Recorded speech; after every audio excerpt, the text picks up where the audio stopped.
अब चलते हैं कुछ देर के लिए मिताली के पास और जाते हैं ये नंबर को समझने के लिए। पिछले एक साल में या करीब 12 महीने के दौरान जो भारत का व्यापार घाटा है उसमें एक सब्सटेंशियल 39% का जंप आया है। मिताली, ये नंबर्स को थोड़ा समझाइए और सबसे बड़े फैक्टर्स क्या थे इसके पीछे, इंपोर्ट्स और किन किन चीज़ों के इंपोर्ट सबसे ज़्यादा रहे? Good afternoon. तो बढ़ता हुआ जो ट्रेड डेफिसिट है, ये गैप जो है ये पिछले जनवरी 2024 से कंपेयर करें तो 39% तक बढ़ गया है और इसके असर जो है हमें इंडियन रुपी पे देखने को मिल रहा है। एक साल में जो इंडियन रुपी है वो 5% तक वीकन होता नजर आया।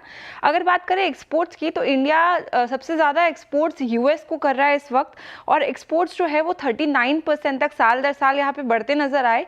क्या हम एक्सपोर्ट कर रहे हैं उसकी बात करें तो इंजीनियरिंग गुड्स, फार्मा और आईटी सेगमेंट में हमें काफ़ी ज़्यादा बूस्ट देखने को मिला है। वही अगर इंपोर्ट की मैं बात करूं तो चाइना से हम सबसे ज़्यादा यहाँ पे इंपोर्ट कर रहे हैं और जो आंकड़ा सामने आता है वो है $11.5 बिलियन का और ये ईयर ऑन ईयर ग्रोथ जो है यहाँ पे 17% की बढ़ती नज़र आई है। सबसे ज़्यादा हम इलेक्ट्रॉनिक्स मशीनरी यहाँ पे इंपोर्ट करते हैं चाइना से।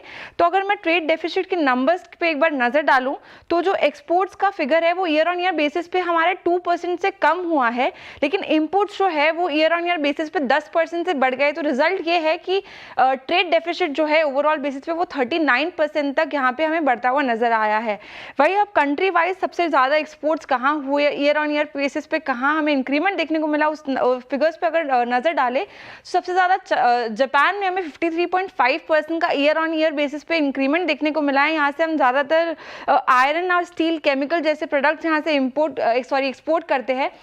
यूएसए, फिर नेपाल, बांग्लादेश, यूके, ये जो है ये यहाँ पे सबसे बड़े हमारे एक्सपोर्टर्स हैं। उसके बाद में अगर इंपोर्टर्स के नंबर पे नज़र डालूँ तो सबसे बड़ा, जैसे कि मैंने पहले भी बताया, चाइना सबसे बड़ा मार्केट यहाँ पे है हमारा इंपोर्ट का। 17% ईयर ऑन ईयर हमें ग्रोथ देखने को मिली है। वही जापान की बात करूँ तो साल दर साल बेसिस पे 134% का यहाँ पे इजाफा देखने को मिला है और जापान से जो हम इम्पोर्ट करते हैं उसमें ऑटो कॉम्पोनेंट्स, प्रोसेस्ड फूड जैसे कॉम्पोनेंट्स यहाँ शामिल है। तो मेनली क्रूड ऑयल जो है वो हमने सबसे ज़्यादा इम्पोर्ट किया, इसके दूसरे प्रोडक्ट भी रहे हैं। पर ये जो ट्रेड डेफिसिट साइकिल है ये बिगड़ती हुई नजर आ रही है और आगे चल के इसको थोड़ा ध्यान में रखना रहेगा हमें। तो ये थे कुछ की इनसाइट ट्रेड स्टैटिस्टिक्स के जो कि कल ही गवर्नमेंट ने रिलीज किए हैं।